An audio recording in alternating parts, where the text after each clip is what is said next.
jelas dalam SSM pun kita tengok George Soros terlibat, ada 25%, dan sudah pasti George Soros mengambil 25% dalam Malaysia kini ni mempunyai sebab tertentu lah. Ada agenda lain. Ada agenda yang itu, dan sebelum ini kita rasa George Soros ni pengkhianat kepada negara kita, dan kita menganggap Malaysia kini juga adalah pengkhianat kepada negara kita. Dan Malaysia kini ini bukan hanya sekadar hari ini, tapi JMM dan juga beberapa rakan kita akan mengatur beberapa strategi. Ada kumpulan yang akan pergi ke KDN, ada kumpulan yang akan pergi pressure cara lain, dan macam-macam pressure yang kita akan buat. Dan objektif kita, Malaysia kini perlu ditutup. Dan kita tak mahu Malaysia kini berada di dalam negara. Well, that's not true. I think that's been raised before. 29% is actually owned by the Media Development Investment Fund. They raise money. It's a venture capital. They raise money from a lot of different, sources, banks, and of course, one of them is from Soros. So, I think they have a dozen of different,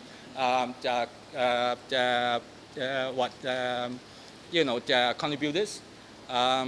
So, it's not, directly Soros that has a stake in Malaysiakini. The rest of Malaysiakini, the bulk of Malaysiakini shares is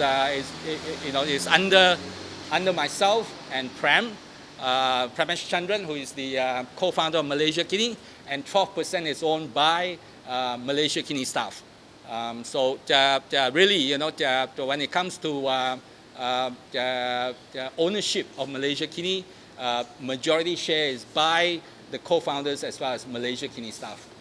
And I think also Jamal mentioned something about the fact that there are politicians who got shares in Malaysiakini. I've checked. In fact, there's only one politician. That's Siva Rasa. He contributed 5,000 ringgit, and when he was a lawyer, when he was a human rights lawyer, many years ago, I think about 14 years ago. So that was 10 years before he decided to run for parliament, and his shares is, I think, is about 0.001%, 0.001%, I think. So it is really minute. As I said, most of the shares are under the co-founders as well as Malaysiakini staff. One of the concerns raised by Jamal was that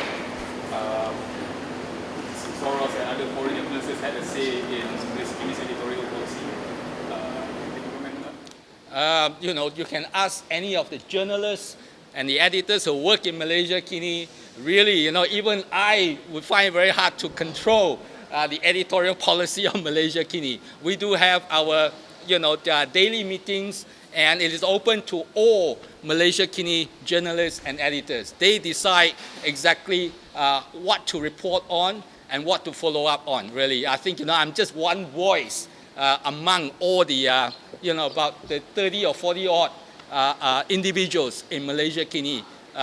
So really, when it comes to outsiders, or even Malaysiakini shareholders having a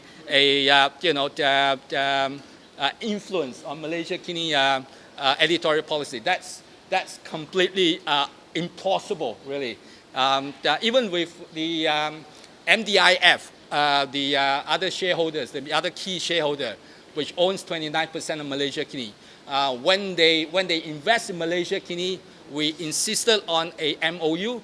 And I already say this time and again, even before, that that there will be no editorial influence in Malaysiakini. It is an agreement that they signed with Malaysiakini. So despite the fact that they have 29% shares, they have no editorial input at all in Malaysiakini.